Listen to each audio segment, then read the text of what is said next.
Echo of Varshan is the newest pinnacle boss in Diablo 4, starting in the season of the Malignant. Today's video, we are going to take a look at how we can summon him, how we can defeat him, and what are we looking for in the season for the best hearts, how to actually farm them, which one you will need to find to be able to get the most amount of power, and everything that you actually need to understand about Season of the Malignant and the Malignant hearts. My name is GhostOfItSees. If you like this kind of content, please leave a like, a comment, and a subscription. It is a free and fantastic way to help this channel. Let's get it, baby!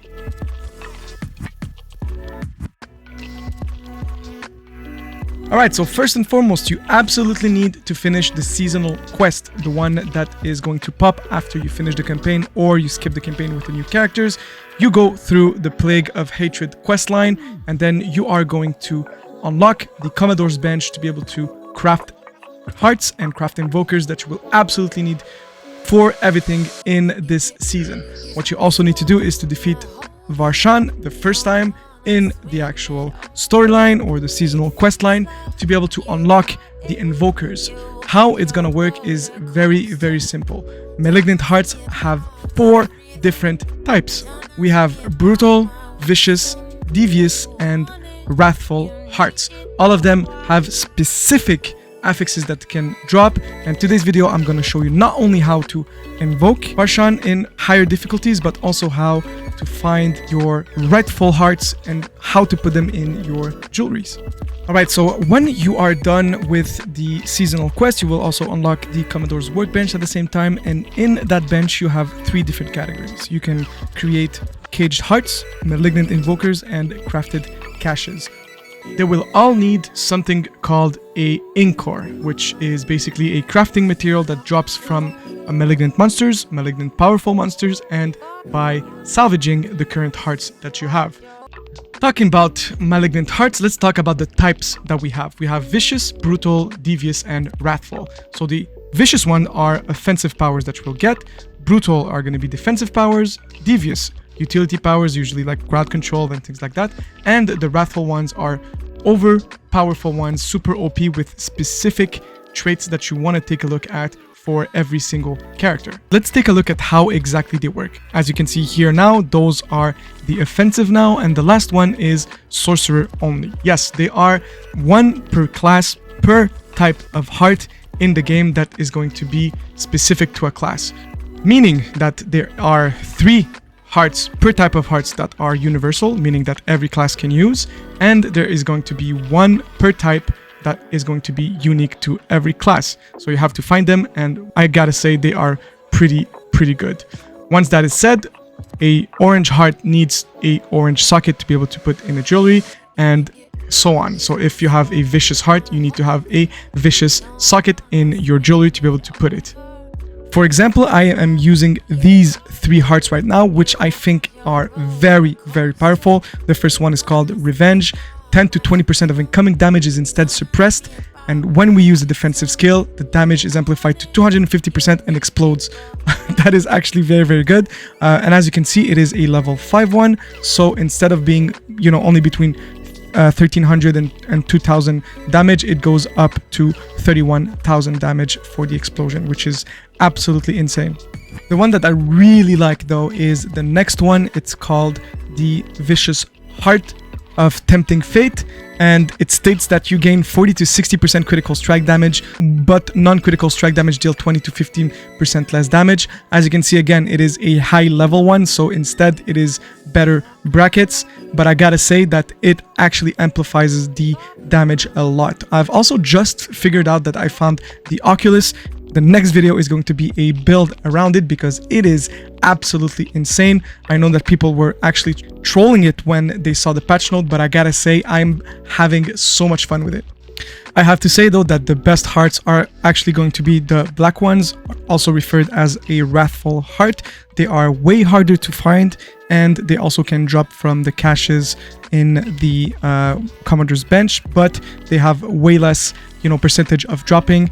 Also, they can drop from wrathful monsters, but from what I've been testing, they are about 6 to 7% of the malignant monsters. When they drop in, they drop a black heart. So if you see them, take a look at them because they're actually really OP.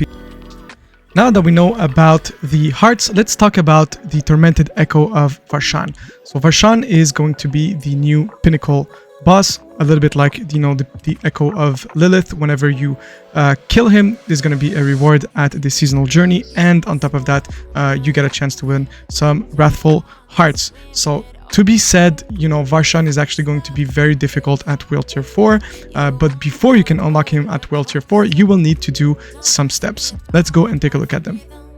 First and foremost, like we said earlier, you need to finish the seasonal campaign. After that, you will enter some Malignant tunnels, and in one or some of the Malignant tunnels, you will find a locked door.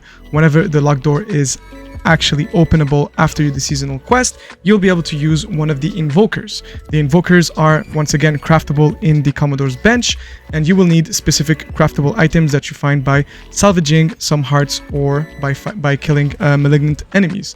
What is really important to understand also is that you will need to defeat the Echo of Varshan in World Tier 2, World Tier 3, and World Tier 4 to be able to get the maximum amount of, you know, rewards that you want. Also, they are all going to be blocked before the last levels, meaning, so if you didn't kill Varshan in World Tier 2 or World Tier 3, you won't be able to defeat him in World Tier 4 because you will need a recipe to be able to create an invoker. So you will need to find and kill Varshan a couple of times to be able to get to the last Echo. First of all, you need to invoke him by using one of the invokers of Varshan. You need to kill him then in World Tier 1 or in World Tier 2. And whenever you kill him there, you will receive a recipe for the Foul Invoker of Varshan. This will enable you to kill him in World Tier 3. He will then give you a recipe for the last Echo of Varshan called the Tormented Echo. That is going to be used in World Tier 4. That's why I said earlier that you will need to kill him in different World Tiers, because you won't be able to do one before you actually defeated Varshan in the previous World Tier, because you won't have a recipe to invoke or use an invoker then. And if you are wondering where to actually find Varshan, it's really simple. You just need to do this specific dungeon, well, tunnel, Malignant tunnel here. It's super easy. It's called Be the Leveled Grotto. It's really close to one of the waypoints right there, as you can see in Hawazar. And at the end of the tunnel, it will always be there. And there you have it. If you need some help also to be able to do World Tier 4 early, I have the perfect video for you right here, so you can, you know, be ready to do the capstone dungeon level 70 at level 54 or level 55, so 15 levels under, get your ancestral items and kickstart your progression in Diablo 4 Season 1. I absolutely love, you know, everything that is going on in the season right now. I can't wait, you know, for the patch 1.1.1, see all the hotfixes and the you know, the buffs for the sorceress. I play sorceress. I'm having a lots of fun, but again, I can't wait to have all the buffs in there. I hope this video was helpful to some of you guys. If it was, please leave a like, a comment, and a subscription. It is a free and fantastic way to help this channel, and it gives me really good feedback. In the meantime, I will see you on Sanctuary. Peace.